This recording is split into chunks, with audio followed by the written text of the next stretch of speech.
your student days and how you fought to protect your temple. UK government was trying to close down our temple in Watford, which is just outside London. That was the temple that was donated by George Harrison to the Hare Krishna movement. For the first time, the Hindu community had a voice. You built an institution that was rooted in ancient Bharat's wisdom and values. I wish there were more schools like that over here. I wish that too. And maybe one day there will be. There is something very powerful in the Vedic tradition that has something to offer the world. For us to be able to set up a Hindu school in the UK might be easier than for us to set up a Hindu school in India. So you created the Dow Jones Equity Dharma Index. Why don't we think about an equity index based on dharmic principles? The belief today is for you to be successful, you have to be ruthless, you have to be aggressive. Whereas spirituality is slow, is mild, is passive. On a battlefield, you are not slow, passive, or mild. And that's what the Gita has spoken. Money solves more problems than spirituality does. I guess it depends which problems you're trying to solve. If Bhagwan Krishna had to give a review to a CEO, a modern day CEO, what would he say? This is the most powerful framework that exists. Why does the youth dismiss it or they look down upon our scriptures? Our scriptures have been portrayed in a certain light. How many people have actually read the Gita? How many have read the Ramayana, Bharat, the Upanishads?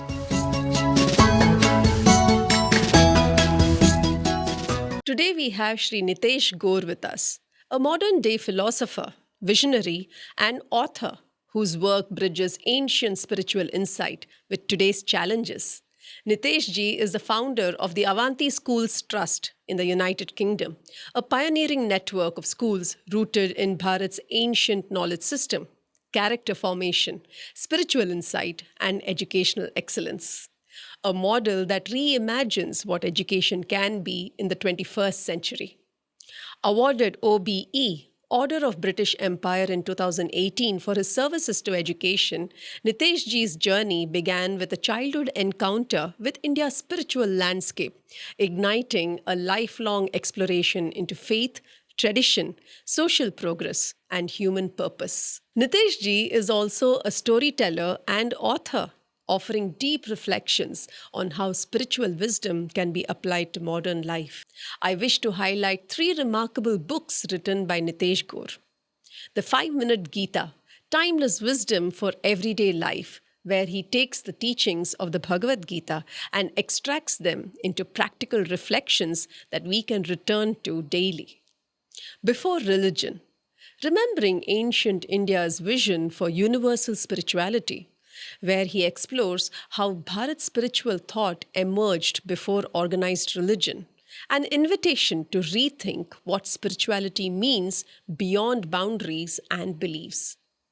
Third, the Dharma of Capitalism, where he makes us think, can capitalism be more than profit-driven? What if it could be aligned with values like responsibility, fairness, and human purpose? Can economic incentives and human values be in harmony? We are grateful to have him with us today to dive into his ideas on clarity, consciousness, inner freedom, and how ancient wisdom still matters in our modern world. Hari Om Nitesh ji, thank you so much for coming to Stories and Chants. Thank you. Can you explain your journey so far? One of the things that stands out for me is a childhood journey that I took. I was born in Mumbai, but I went to the UK when I was less than a year old. But my first major trip back was a few months long. And so when I was 7 years old, and my parents took me really all over India. So north, south, east, west. And it was all like on the coaches and trains and all of that stuff. But that trip left a very deep impression for me because I'd been reading lots of comics and stories and I'd learned about characters and, the Vedic tradition. But all of a sudden, seeing it come to life in India was really quite life-changing in that regard. And probably the next big thing that happened for me when I was doing my A-levels, and so I was 17 years old at the time. And at the time, the UK government was trying to close down our temple in Watford, which is just outside London. That was the temple that was donated by George Harrison to the Hare Krishna movement. So they were trying to close it down because 7 people in the local village were complaining that there were too many cars coming to the temple.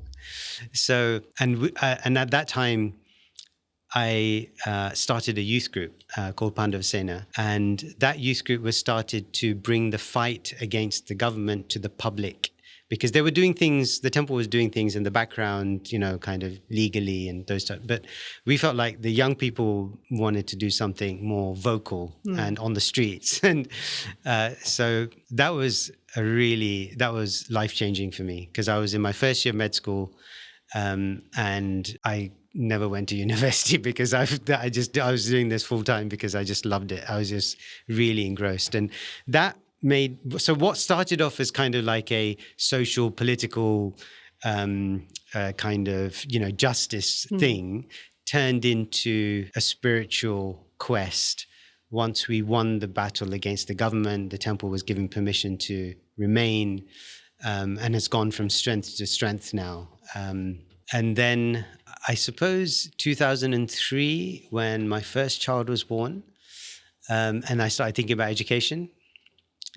And as parents do, and we all want the best for our kids, and that includes some deep level of engagement with spirituality, because we all feel it's important for our kids to have that connection. And so that's what kind of led to my journey with Avanti and applying to the UK government for funding for these schools. And the rest is history, I guess. Amazing journey. So at Stories and Chants, we believe that Bharat's stories and chants hold deep relevance. They are living wisdom and they're timeless. So what was that one moment or the spark that pulled you towards Bharat's spiritual wisdom? I can tell you the moment which I first remember. But I think with all of these things, like through all of our spiritual journeys, I think there are kind of moments, right? Like several moments which are almost cumulative in their effect, that bring us to a certain stage in our life where we feel like, okay, now I'm going to try something of my own volition. And I think for me, that goes back, I have this snapshot in my mind of, I was less than 5 years old. I can't remember exactly how old I was, but I've got this picture in my mind where I'm going to sleep and my mother's at the door and she's telling me the story of the Ramayana and she's singing this bhajan Raghupati Raghava. So I remember the Ramayana kind of very, very early on in terms of the stories that I was told. And for me, and then there were these films that used to come out, like Hanuman and like like that type of stuff. So for me, that's why I also am very passionate about stories, because I think the world knows it, like stories are a global thing. And the Vedic tradition is just built on stories. Like obviously there's the philosophy of the Upanishads, etc. But the stories are the thing which really tie everything together and manifest the philosophy in a kind of very engaging and embodied way. So for me, stories are like the most powerful way to do that. And I think that's why for young people, to your point about, depending on how young you want to go, but if you're talking about spirituality to the newborn, to the 1-year-old, toddler, preschool, I mean, they just love the stories, like the color and the adventure and the characters and even the plots of these Vedic stories are, I mean, they're just incredible. And so for me, it was the early childhood stories that I recall planting a seed of adventure and inquisitiveness and depth, actually, that this is a tradition that has lasted for millennia. And it's a tradition where the messages are not black and white. They're not binary in a boxed way. They're a tradition where there's so much nuance and sophistication in the way that these stories are told and can be understood, that you can teach the Ramayana to a 3-year-old and they'll understand the Ramayana. Yes. And you can teach it to a postgrad and they'll understand the Ramayana. And everything in between. And, and you can go back to the Ramayana. So not only is it talking at different ages, but you can go back to the Ramayana. We've all read the Ramayana several times, right? So, but every time you go back, you learn something new. So for me, it's just, I think it's an amazing thing that you're doing just in terms of the promotion of Vedic stories, because I think this is the key to unlocking the curiosity and the interest and the engagement with the Vedic tradition. You said about your student days and how you fought to protect your temple. And that is an amazing experience. How do we inspire the youth so that they get that sense of ownership or, responsibility to do something like that, something similar? This temple was established in the 70s, a gift from George Harrison. It was been there for a while. And when these complaints started coming through from the local villages, a handful of local villages, the response was from the temple side was kind of to go through the process and to go through the legal channels and, all the proper ways to do it. But youth has a different energy to it. Yes. Youth wants to fight something. So like our response was like, what are you talking about? Like, that's not how why are you doing it like that? Nobody even knows that the temple is going to be closed in 4 months' time. And I remember sitting in the reception of the temple room, because I'd been going to the temple for a couple of years. And I remember going up to one of the monks there, one of the brahmacharis, and saying to him that, hey, look, the temple's closing in 4 months. This was December 93. And the government has set a date for March the 16th, 1994. So the temple's closing in 4 months' time. So I said, what are you doing about it? And he looked at me straight, like dead in the face. And he said, what are you doing about it? And I thought, that's true. Like, what am I doing about it? There's no point complaining about what other people are not doing.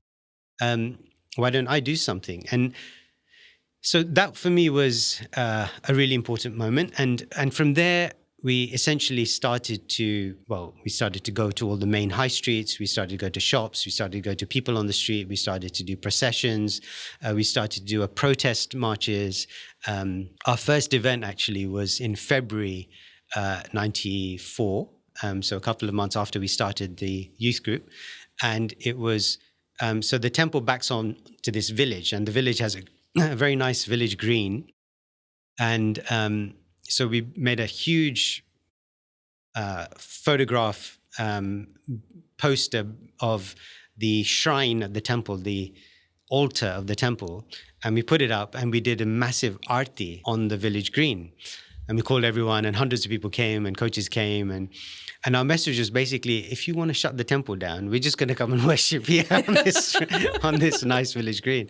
And that was the first one. But then in March 16th, the day that the temple was supposed to close, 40,000 people turned up on the streets of London. And at that time, there have been larger marches since then, but at that time, it was the largest march, a protest that had happened. And it was incredible. Like, that for the first time, the Hindu community had a voice. And for the first time, this cause, where the Hindu community was kind of like a little bit shy, reserved, stay under the kind of, radar, immigrant population, racism, all of those types of things were in the mixing pot.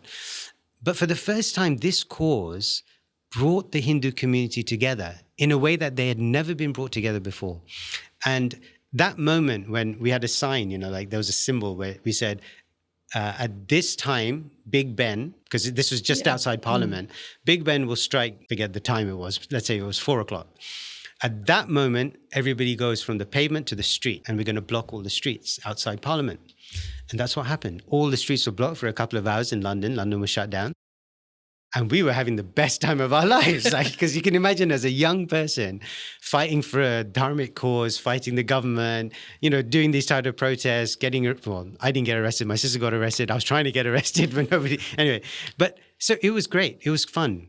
And what I say to the young people now that I'm still kind of, trying to encourage along the Vedic journey is that, look, we were extremely lucky. We had a very clear existential threat. We are going to close the temple down. So when you have something so obvious, it's easy to latch onto that because it's clear, it's in your face. But now the Hindu community in the UK is extremely well established, right? We've had a Hindu prime minister, right? So extremely well established, second, third, fourth generation now. So what is the thing that is now calling you to engage with your Dharma, to engage with your search for your spiritual search. And that's a slightly more challenging question because you don't have the threat over your head. So now you have to really engage with something deeper. But it's there because ultimately we're all on a spiritual journey. So we're all trying to find that inner calling. And I feel like the battle, if you like, at that time it was manifest by the British government, but the battle against materialism is an ongoing one. And I think that we're at a really interesting point in time where on one side you have the message of India, of ancient India, rising. And it's rising in part, I feel, because India as a global economy is rising.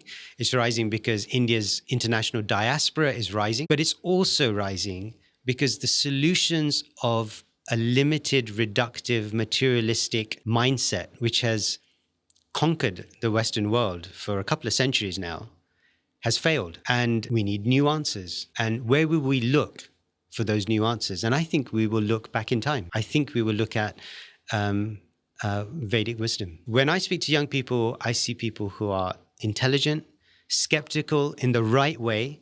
They're challenging. They are questioning. I think the challenge is to get them opening their minds and asking the question. I don't think it's about providing the answer.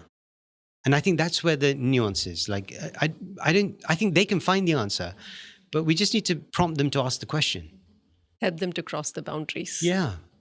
Many of us say use ancient wisdom, ancient Indian wisdom for the future, and most of us just talk about it.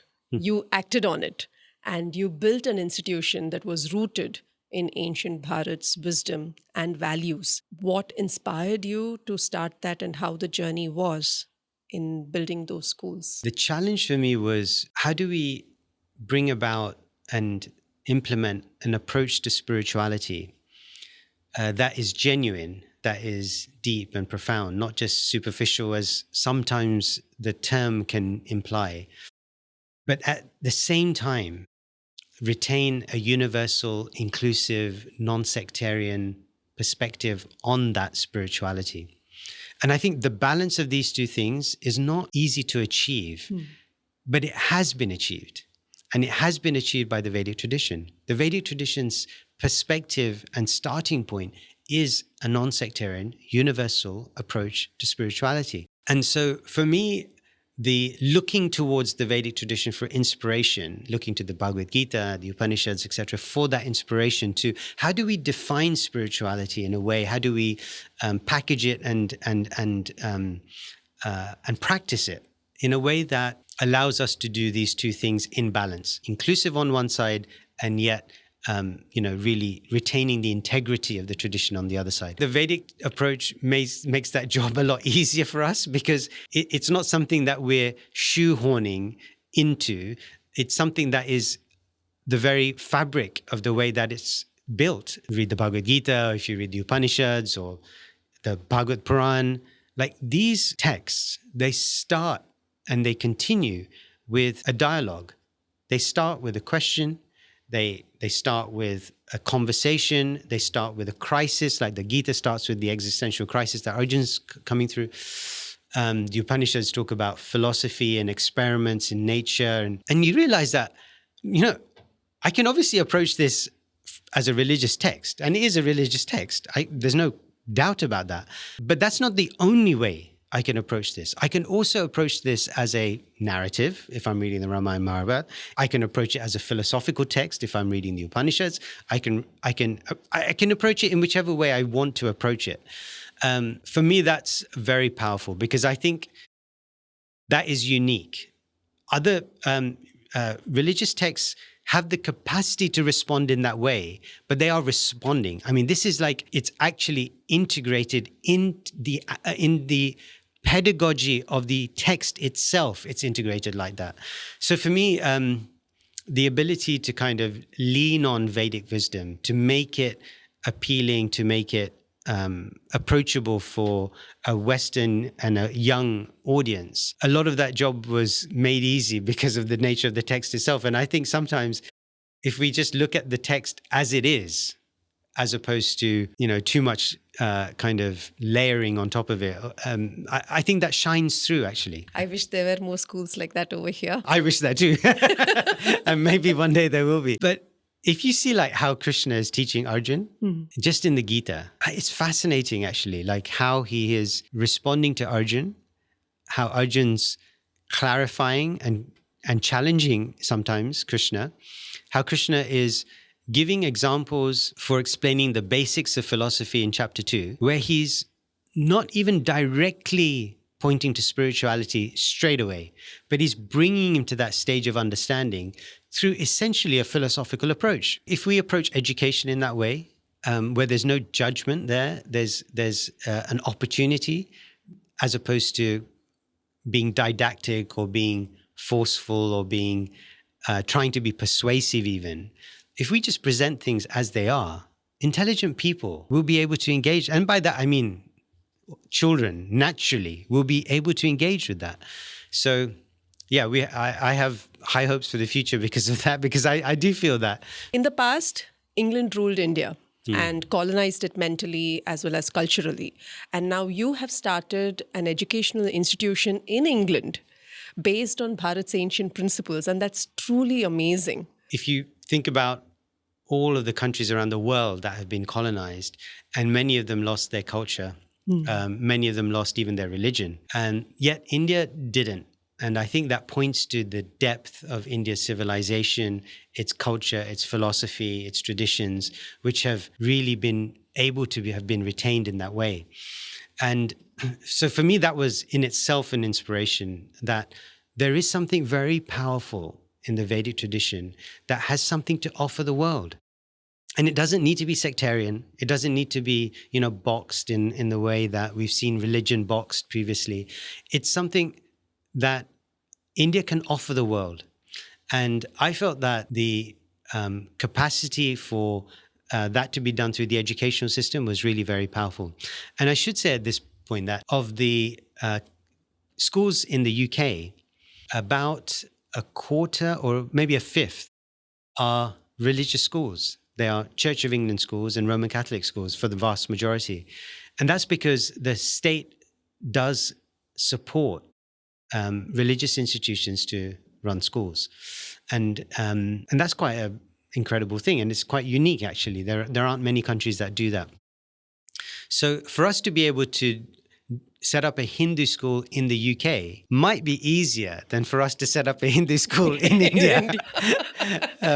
So there is a bit of an irony there, which let's see if we can resolve. But the truth is that the UK government were supportive. They were supportive in giving us the ability to set up a Hindu faith school. And so the challenges were there, but they were relatively straightforward for us to engage with, for us to go through the process, for us to apply, and then eventually open.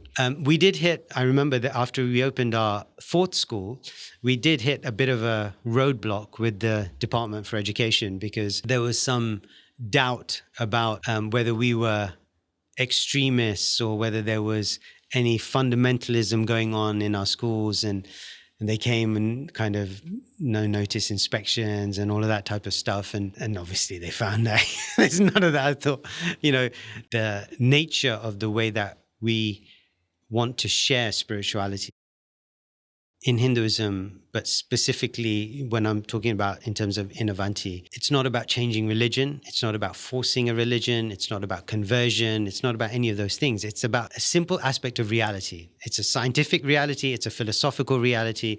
And it's a theological reality in the sense that we all are spiritual beings. And finally, it feels like the West is also moving towards that direction or that conclusion.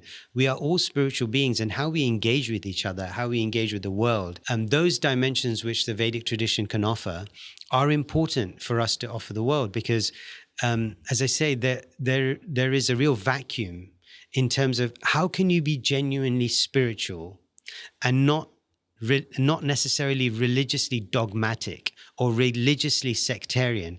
Like, how can I, in one tradition, accept the validity of another tradition? Whereas right now, in many places and in many kind of conversations, it just feels like religions are claiming a monopoly on God.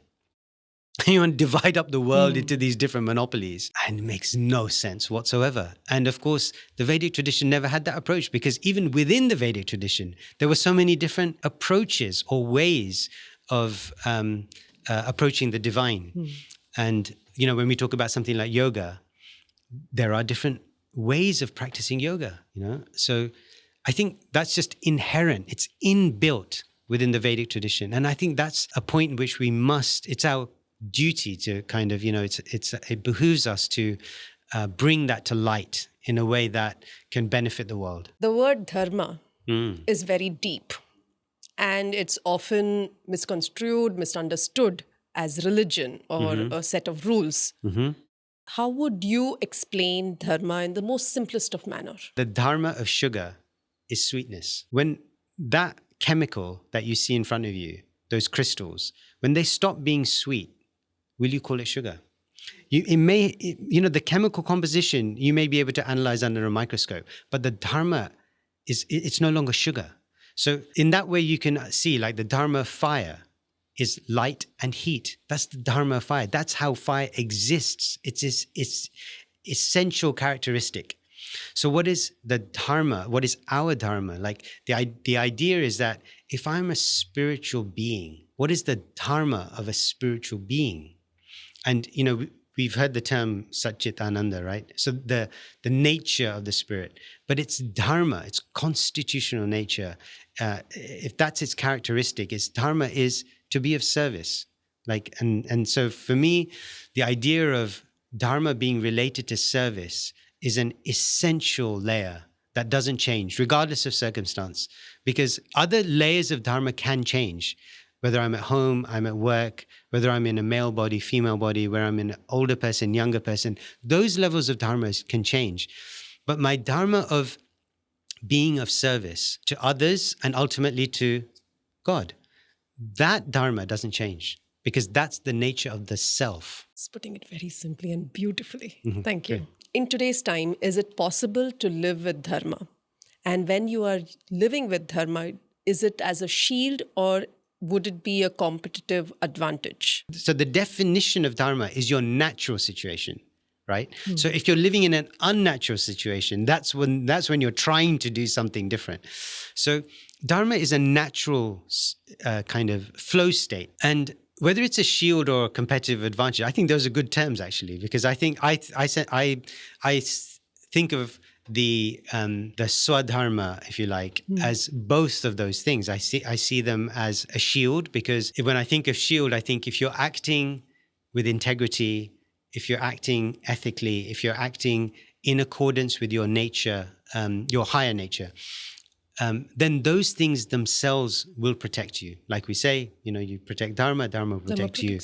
So in that way, it is a shield. I do believe that, because even though in the short term, it may look like you missed out on something because you weren't willing to compromise your virtues, but the long term is how dharma is actually measured, right? So the Vedic perspective is rarely short term. It's much more long term and at least medium term.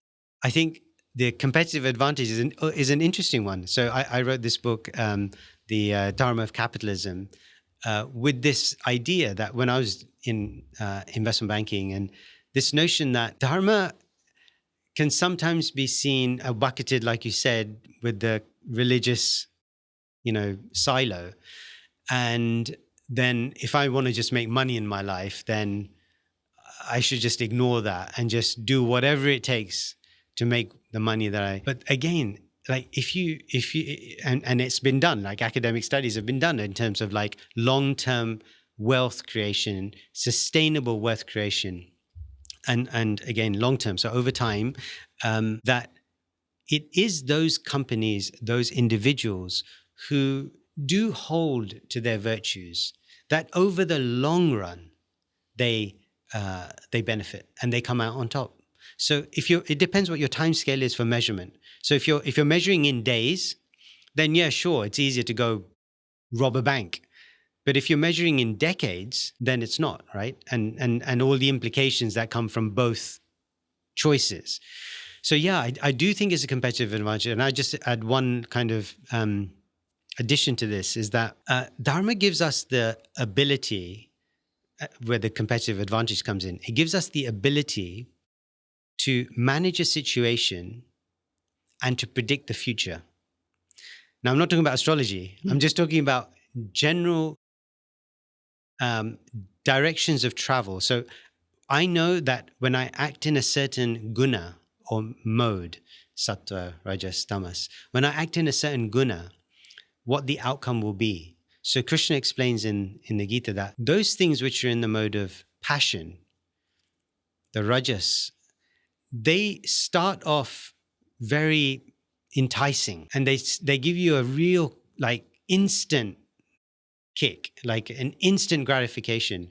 So he says they start off like nectar and they end like poison. He said, but those things which are in sattva, in goodness, in dharma, those things start off like poison because it's the tough choice. I have to exercise some self-discipline, some restraint. I have to perform some kind of austerity. So they start off like poison, but they end up like nectar. And this is, again, for me, a very powerful framework, because even if you don't believe in Krishna, you don't believe in the Gita, whatever, right? If you just look at the list of things Krishna gives in the Gita and you just try those things, because he gives like, I think it's 29 or 30 examples. So type of food, type of sleep, type of charity, type, a list of things. You just try those. Do them in your day. No, you don't have to believe in anything. You don't have to believe in the validity of the Gita. You don't have to believe in Krishna, nothing. You just try those things and you see, is he right or wrong? For yourself, you can see. And you can do that experiment in days and weeks. So I do think that Dharma gives you a competitive advantage. Just even if you ignore all the spiritual stuff, just from a material perspective, it gives you some advantage. So you created the Dow Jones Equity Dharma Index. It's a very interesting way to evaluate companies, because equity and dharma, people don't usually put it together. Yeah. So how did that come about? I always had this desire to see how Dharma could be applied to capitalism and finance, and hence the book, The Dharma of Capitalism. And the person who I was working with at the time, my boss at the time, he was very familiar with equity indexes. He knew Dow Jones and he had a relationship there. And so he kind of said, look, rather than doing it through another route, why don't we think about an equity index based on dharmic principles? Because there are other indexes which are based on either religious principles or other ethical lenses. Whereas the Dharma Index was actually quite unique. And that's why I think Dow Jones took it up seriously, because it contained lenses or filters for the traditional kind of sin sector companies like tobacco and arms. But it also then applied this lens of animal protection and, that Dharma plays into. So we tried to look at, from the Vedic tradition, what are the key principles that we would call sadharana dharma, like the dharma which is true for everyone, not the swadharma, which is particular to the individual, but the sadharana dharma that we all in our ordinary day-to-day lives need to apply ourselves to. And concepts which are fundamental to the Vedic tradition, like ahimsa, is an obvious one that everyone's familiar with. This idea of custodianship, that how Rita is like the foundation of wanting the cosmos to be in balance. So these types of principles are very, very ancient and profound principles. And so from those principles, we worked with the Oxford Center for Hindu Studies to create a framework that would allow us to then filter all the equity, all the publicly listed equities across different countries and create an index from that. So that was for me, that was a very exciting project, because I felt it was validating the relevance of Dharma and the Vedic perspective in somewhere where, as you say, you wouldn't normally think about it having relevance in the same way. Of course, we have the concept of Lakshmi and we have the concept of wealth being used in the service of Dharma, in the service of God. But in terms of its practical application, there aren't so many instances of that. So I thought that was Yeah, it was just a really fun project. However, it was a fun project. However, our timing was the worst possible timing you could have, because we did a national, we had national press coverage. We had the whole thing. The Dow Jones team came across from the US. Came from London. We did it it was in the Taj in Mumbai. So we did the whole thing, right? And we had good media coverage in 2008. And it was literally, I think, a couple of months before the equity crash of 2008. So we couldn't have had, anyway, it was just the worst possible timing. The concept was slightly ahead of its time. I think if we were to launch something like that now, I think it would be, maybe you've given me a good idea, actually. Yeah. If we were to launch something like that now, I think it would be very successful. So the belief today is for you to be successful, you have to be ruthless, you have to be aggressive. Whereas spirituality is slow, is mild, is passive. Is there a possible balance that we can find between monetary success and being spiritual? One of the powerful messages of the setting of the Gita speaks to this. So I think you mentioned 3 words. You said slow, passive, and Mild. mild. On a battlefield, you are not slow, passive, or mild. And that's what the Gita has spoken. So spirituality, we may misunderstand it as mild, spiritual, or passive. Real meditation is day to day. It's moment to moment. Real spiritual life, like in terms of, maybe real is the wrong word, but I mean our more common engagement shouldn't just be the 20 minutes of meditation I do in the morning. It's like my day is supposed to reflect that. Yeah, so many things which are in our day-to-day lives, people going to work, people raising families, all of those things which are taking care of the planet. Like these things for me that's where spirituality comes to life. That's where it's not just an internal journey. And I think that's the mistake. Many times we think about spirituality as just an internal journey, and it isn't. Of course, it is also first, you could even say, I would even go so far as to say, you could say first and foremost an internal journey, but it has such an important external in the world application. The beauty of spirituality and the beauty of that message for me is if you can practice spirituality on the battlefield, which is what Krishna is expecting Arjuna to do.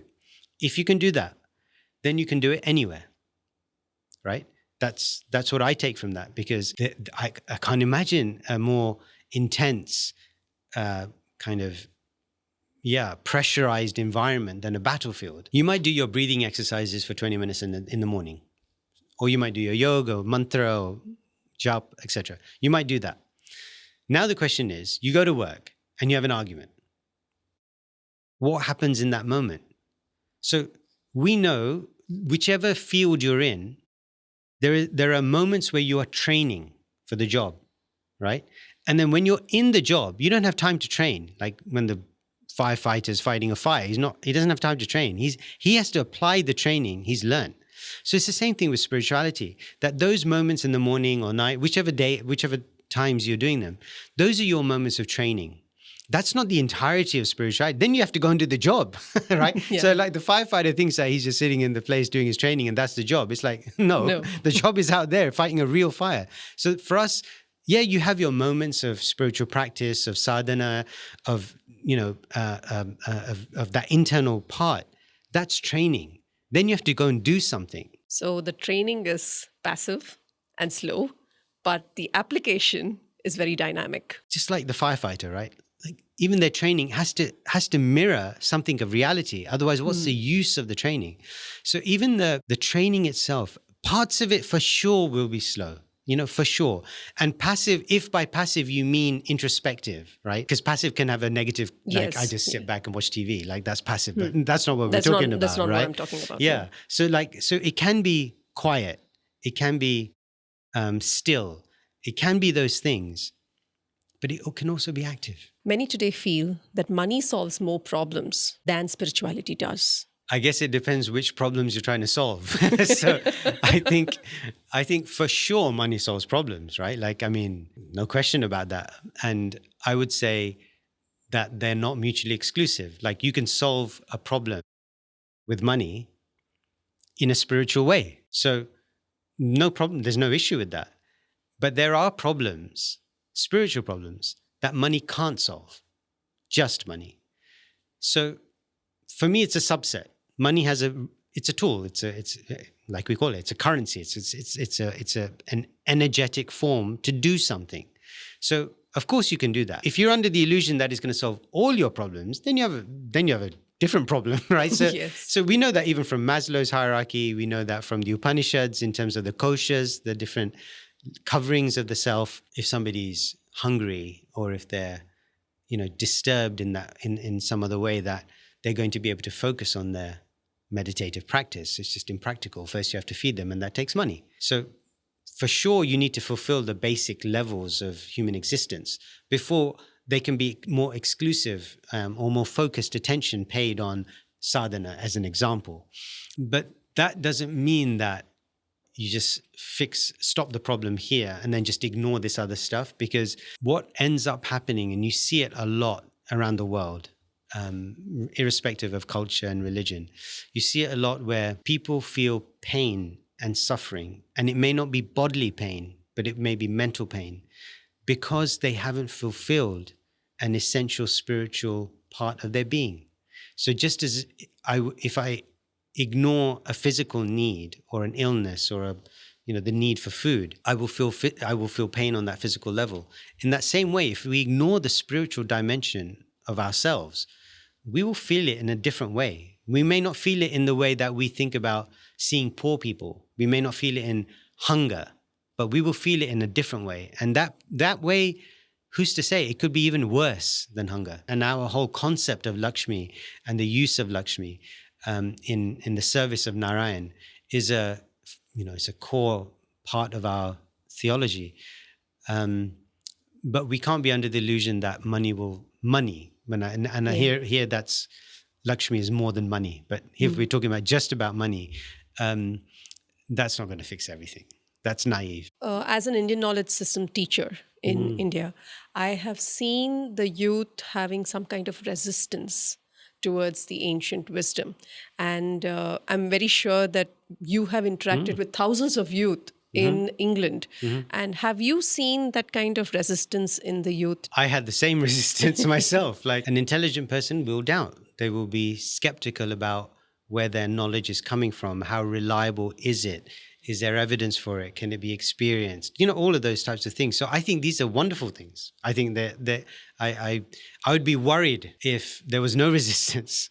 In the large part, I find that they are skeptical in an intelligent, genuine, sincere way. And the questions that they ask, they are looking for, does this make sense?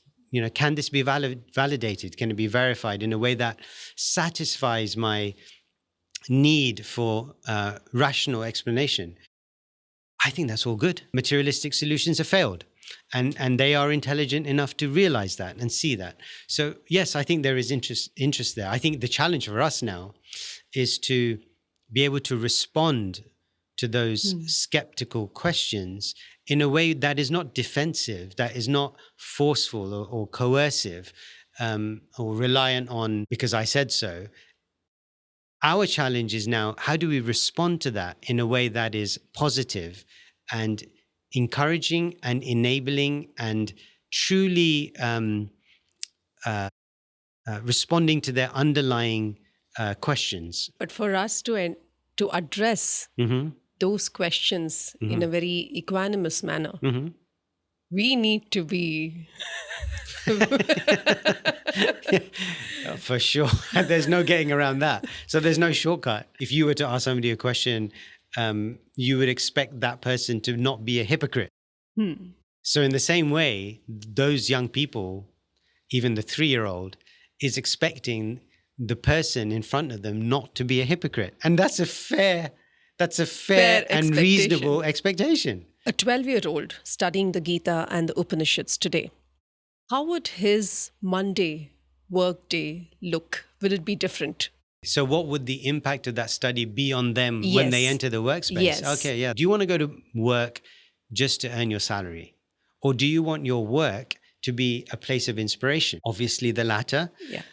And if you're practicing spiritual life, do you want your work to be part of your spiritual life that you feel is actually supporting and contributing to your spiritual life? Or do you want it to be like a complete split personality where I have one personality of work and then I have one personality at home and one's spiritual and one's material? And obviously it's not that. It's I want it to be integrated. Somebody who has gone through that process of study of the Upanishads and the Gita understands, hopefully, more their purpose in this world and how they can use their workspace as a way to practice spiritual life. There are lots of other things you can say about their mindset and the attitude and their ability to not get stressed and all of those types of things, which are true and for sure. But for me, at a most fundamental level, it's about knowing who I am and therefore choosing places to work which correspond to that and my skills and strengths, and then knowing what my purpose is in this life so that I can see my work as part of my spiritual journey. For someone who is younger than 25, what is the one insight that you would give them that could change their life? Courage to ask difficult questions. Because I do feel strongly, based on the way our scriptures are written, that it starts with a question. Somebody has to have a question. And when they have a question, then the dialogue can start. As the Brahma Sutras start with this idea, now, therefore, inquire about the truth. So inquire. Like, you're not going to, there's no loss for you. There's only upside here. Are we making the youth dislike spirituality by putting it forward as a set of instructions instead of a way for them to discover joy? Yeah, for sure. I mean, who wants a set of instructions? If you go and buy a computer and you have the manual that comes with it, who's ever read one of those? Like, nobody wants a set of instructions. So that's why I really feel like the important point, more than anything, is the conversation. Because in the conversation, you can understand where that person is at. Like, where are they thinking and what type of questions are in their minds? So a lot of the time I feel for adults, and I find this, I have to say, a lot more in India, there's almost like a self-expectation or self-imposed pressure by adults that if I get a question, I have to give the answer. And it's my job as the responsible adult in the room to give an answer. And if I haven't given an answer, I've failed. And I think that we need to walk that back a bit, because I just don't think that that's helpful. It's not helpful for the adult and it's not helpful for the child. And rather just have the conversation. Like, don't feel that you always need to provide an answer. The child can come to the answer, and you'll come to the answer together, even potentially through conversation. A set of instructions do help. Let's say that you bought a DIY chair. Okay. Good example. So for you to assemble the chair, you need the set of instructions. You wouldn't know how to assemble the chair otherwise. Okay, fair enough. But I think here your question is saying, do I even want to assemble the chair? Now, to get me to do I even want to do it? Once I want to do it, then fine, I need a set of instructions, right? But I don't even want to assemble the chair. You want the chair. I don't want the chair. So how are you going to get me to even want the chair? You need to have a conversation with me about, do I want a chair or do you want a cupboard? If we have to validate the truth that is there in our ancient scriptures, how do we do that to them? Yeah, so validation of any truth is always happening at different levels, right? So you have you spoke about philosophy or logic and empirical evidence as well. So all of these tools of knowledge, they are not different to what is being explored in the Vedic tradition. So when you're reading the Gita, you can read that through the lens of philosophy. That's fine if that's what you want. If you want a rational, logical, that's what chapter 2 of the Gita is doing. Krishna is teaching Arjuna about the nature of the self in a completely philosophical way. He's not relying on scripture. He's using metaphor, he's using examples that Arjuna can connect with for him to self-reflect and look through observation. Even empirical evidence are the ways that we learn. They are the ways that all of us learn. And whether it's science, like whether you're trying to validate physics or you're trying to validate logic, these disciplines bring their own tools. And all of those tools can be applied also in the spiritual search. And there's no harm, and there's great benefit in that. While managing the Avanti schools or any other challenging, stressful event, was there ever a time where nothing worked? No logic, no management principles, nothing worked, but maybe a shloka, maybe a story or some principle that really helped you to solve that particular issue? That happens to me quite regularly. The framework that Krishna introduces in the Gita of the gunas, I found so incredible. And that's why I wrote the first book, because of that. I felt that after having done my MBA, I was working in investment banking, strategy consultancy. I'd done all of that stuff. And, a lot of the things that you learn there are like frameworks of how to apply a framework to a problem. And when I got into the Gita and when I started understanding the gunas more deeply, and still am convinced, this is the most powerful framework I've ever come across in my life in terms of approaching and resolving problems. And as you kind of work your way through a career, you realize that a lot of the fundamental problems, they're not actually technical problems. There are, of course, technical problems that we need to fix. But the more senior you get in an organization, the more you're actually dealing with people problems more than technical problems. So what's going to help you there? And the gunas, again, like not only does it help with the material, practical, tangible stuff, but it also gives you an unparalleled insight into human psychology and motivation and inspiration. So I think that for me was an absolute game changer in terms of how I approach problems that I come across. And another one from the Gita also that really I resonated with when I was at a real low and everything that could go wrong was going wrong kind of scenario. I was speaking to my mentor and he was explaining this idea of, well, you're not in charge anyway. And I'd heard this many times. I'd heard it expressed in different ways by many different people. But in this moment, in that circumstance in which I was in, and coming from him, from a person who walks his talk, that message landed in a way that it hadn't landed before. So there's a message there in about sometimes you have to be in a certain situation. Sometimes you have to hear it from a certain person who you really respect and can hear from. And for me, that moment changed something in my mindset, that I was able to now practically apply something I knew very well theoretically. I was practically able to step back from the results and kind of be able to say, I'm going to try my best. I'm going to do my duty. I'm going to hold my end of the bargain. But the rest, I'm under no illusion that I'm not in control of the outcome. In your experience, how does the vibration of chanting a shloka or a prayer, how does that influence a person's thinking? And would it help the youth in finding success or in being more resilient, more strong, having an inner strength? I do about 2 hours of meditation a day, and that's mantra.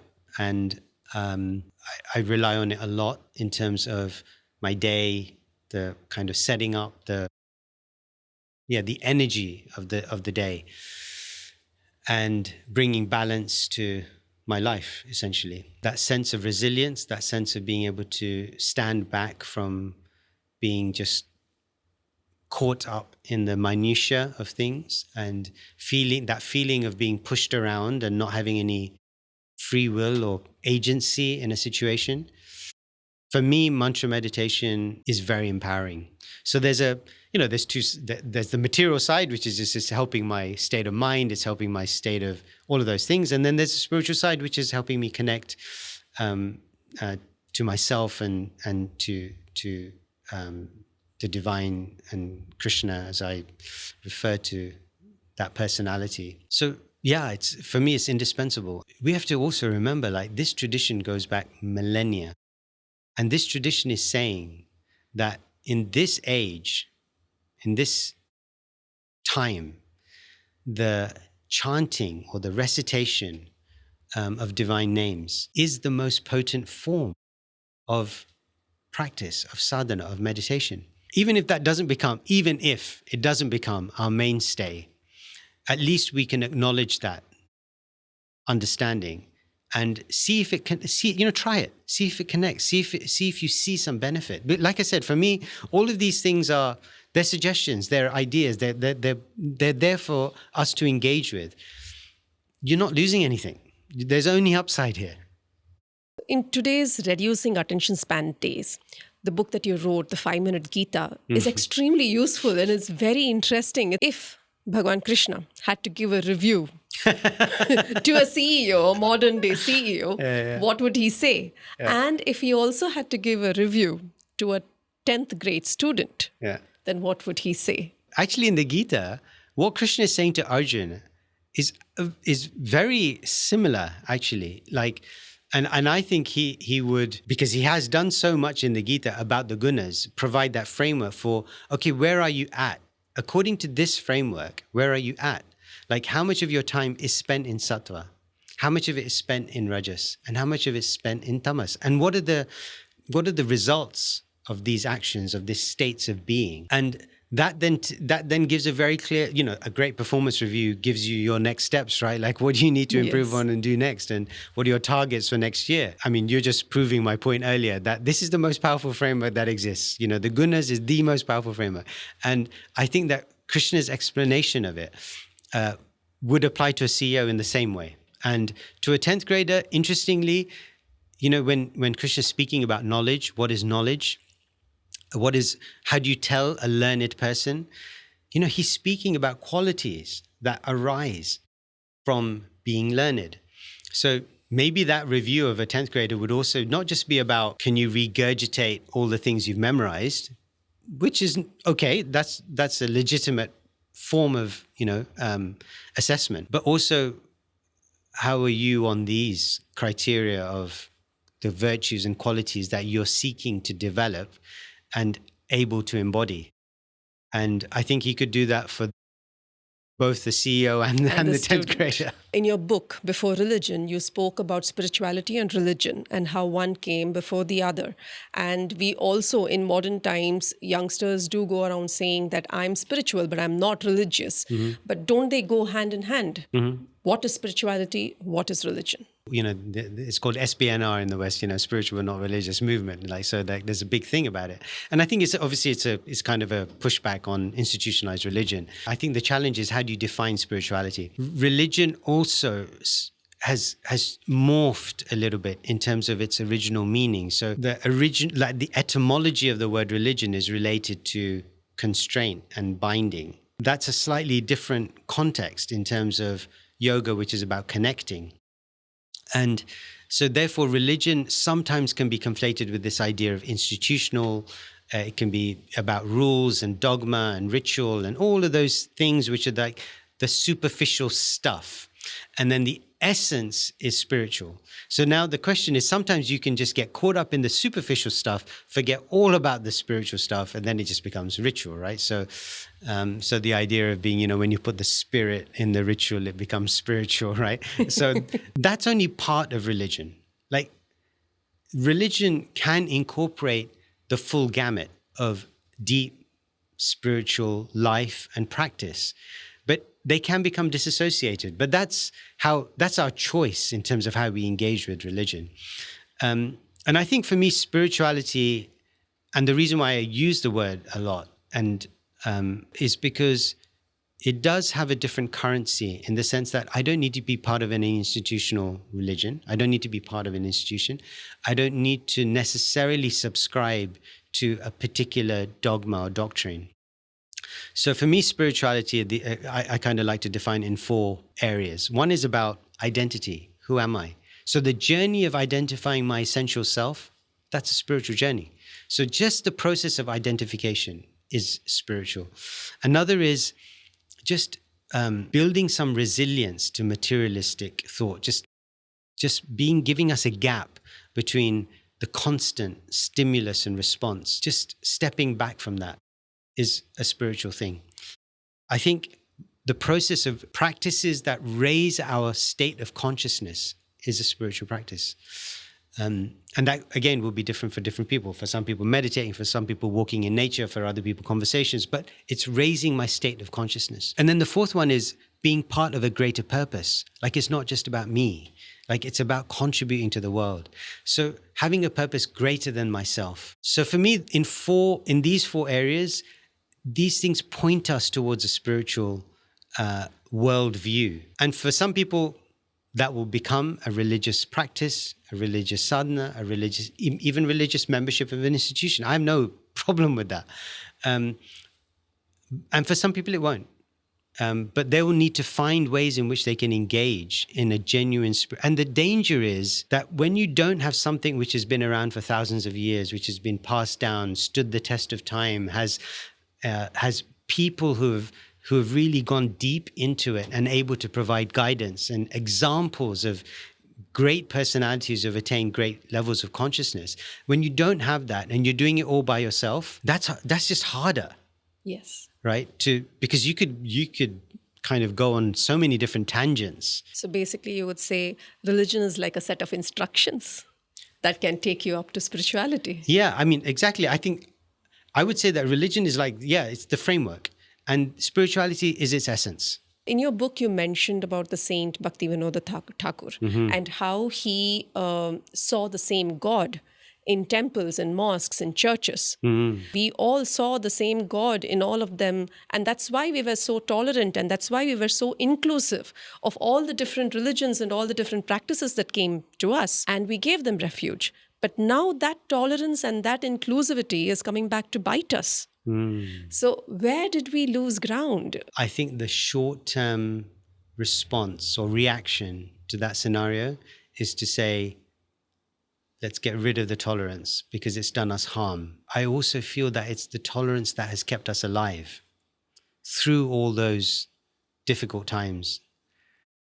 It's the thing that has preserved us as a culture and Hinduism as a tradition, and not just preserved, but now flourishing once again. So I think tolerance is important to maintain from that perspective. Inclusivity, the non-sectarian approach, I think that's indispensable. And you can't justify it from a philosophical perspective anyway, because any text you pick up, it will tell you that there is the same spiritual spark that exists within all of us, right? Yes, true. So it's undeniable, and it's a strength. It's not a weakness.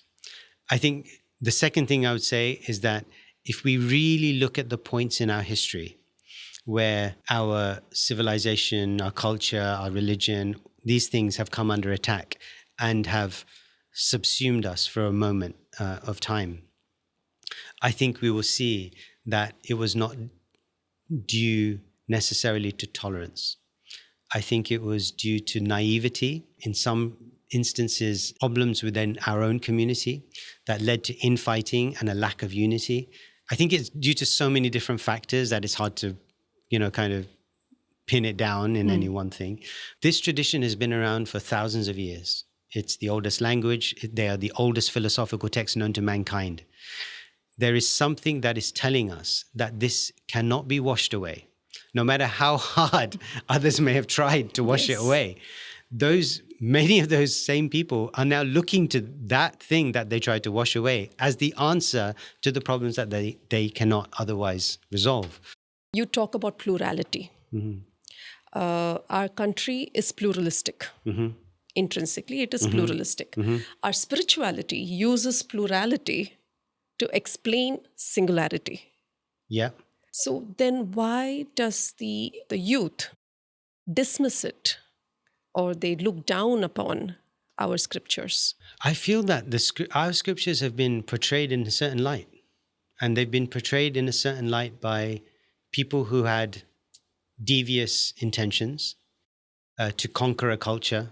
And one surefire way of conquering a culture is to minimize its fundamentals, which is our scriptures.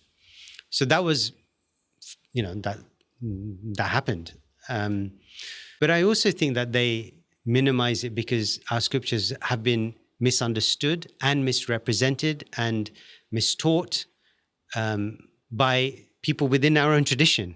I don't think we can hide from that. I think, I've read many versions of the Gita, and some of those versions, I think, where did you get that from? Because Krishna's not saying that. Like, you just made it up. And like I said before, I have no problem with somebody saying, "Look, this is my opinion, and this is what I think Krishna. This is what I think Krishna is saying." But make it clear, what is your opinion and what is Krishna saying, so I can decide for myself.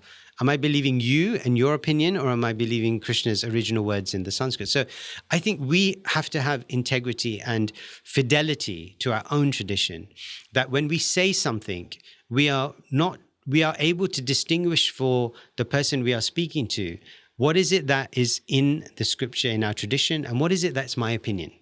And it's okay for everyone to have their opinion, but then write your own Gita, or I don't know, do something, right? Like, don't try and misrepresent Krishna's words for either political aims, for religious aims, for all controlling communities and creating divisions in caste and all of that kind of stuff, which has happened. So we need to change the narrative of what our scriptures are saying and what they mean. Yeah, and before we can change the narrative, we need to know ourselves. I mean, I would say, how many people have actually read the Gita? How many have read the Ramayana, Bharat, the Upanishads? I mean, if we haven't read them, how are you going to represent them? With the advent of AI technology, as well as instant answers, do you think that the wisdom of Gita, of the Upanishads, is at risk of being lost? AI works on algorithms, right? So like it's spitting out whatever, like scraping information, running it through an algorithm and spitting it out to you. There's no intelligence there. Like, we have to be really clear about that. There's no intelligence going on. It's a process. It's a machine. So how does knowledge transfer? How does wisdom arise? We know wisdom arises through information, but we also know wisdom arises through experience. It arises through failure. It arises through another person. It arises through consciousness, the exchange of consciousness between two people. These things are not going away because of AI. I mean, AI is just a souped up version of the internet. When the internet came along, the same question was brought about, right? Like, I can type something into Google and I can get the answer straight away. Well, I mean, I've tried it myself. I use AI a lot. You know, I find it extremely helpful. It gets a lot of stuff wrong, which we all have experienced, right? Like, one time I asked it, find me a scriptural quote on this topic. And it said, here are 3 great scriptural quotes on this topic. And he gave me and then I said, provide the references. So this Veda, this Upanishad. And then I looked them up. And like, 2 of them were wrong. They were just made up. You know, we were talking about young people wanting to verify information that they're getting from a teacher about spirituality. Well, why don't you verify what ChatGPT is telling you? So that same bar has to be there. But secondly, it's naive to think that wisdom, knowledge arises just through information processing. No, knowledge and wisdom arises like that. These are scriptures which have lasted for thousands of years. How many books do you know that have lasted for thousands of years? None apart from these. So that tells you something. Yeah. Like, AI is not the first challenge human minds have come across. Like, we've had many challenges, like from the internet to the Industrial Revolution, the Enlightenment. I mean, so many, right? Different challenges will come about. That doesn't mean that the book and that's part of the beauty, that these texts are universal in terms of geographical scope, in terms of, you know, human beings and perspectives, but also in terms of time. They span time. They are relevant. They're always relevant. How is it now? I mean, a book that only has 700 verses, that even today, physicists, forget about the spiritualists. I mean, they're obviously, but physicists are taking inspiration from the Gita. How is that possible? You know, it shouldn't be possible, but it is. It is. Which is your most favorite verse from the Bhagavad Gita? I ended up at the Hare Krishna temple, which George Harrison donated. And there on the reception desk, there was the Gita. There were some other books, but there was the Gita. And I'd seen the Gita before, and I'd tried to read it actually before, but I'd never quite got into it. So here I'd seen it, and I saw it again. So I gravitated towards it, and I just opened it up and I flicked through it, and I landed on a verse. And that verse is the verse that just precedes the famous verse of Sarva Dharma Parityaja. This is the verse just before that starts Man Mana Bhava Madbhakto. So this verse, where Krishna is saying, you know, think of me, become my devotee, offer your obeisances to me, worship me. So he's giving like these like prompts to Arjun. And then at the end of that verse, he says, I'm telling you this because you're my very dear friend. And when I read that, I thought, that's interesting. I've not thought about God or divinity. Like my idea, like, you know, like the Sistine Chapel where God's like pointing down and the, you know, it's like very distant, aloof person or force or whatever it was. But here Krishna was bringing like this personal, intimate, relational understanding that we can have with the divine, that we can have with God. And I thought, you know, that really struck me and inspired me to re-engage with the Gita. And from it, I really felt that this is another very beautiful, powerful contribution that the Vedic tradition can offer, that our relationship with the divine can be so personal and individual even. And that relation is the process through which knowledge is exchanged and wisdom arises. Manmana bhava madbhakto madhyaji mam namaskuru mame vaishyasi satyante pratijane priyosi me. Always think of me, become my devotee, worship me, and offer your homage unto me. Thus you will come to me without fail. This I promise you because you are my very dear friend. For me, I really love that verse because it was the not just because of the content, which I love, of course, but also it was the starting point for my journey and this notion that actually he's our friend and he's there. Thank you so much for being with us here. Thank you. In Stories and Chants. It was a real great privilege and honor to be here. Thank you. It was very enlightening for us. Thank you. Thank you. Hari Om. Hari Om.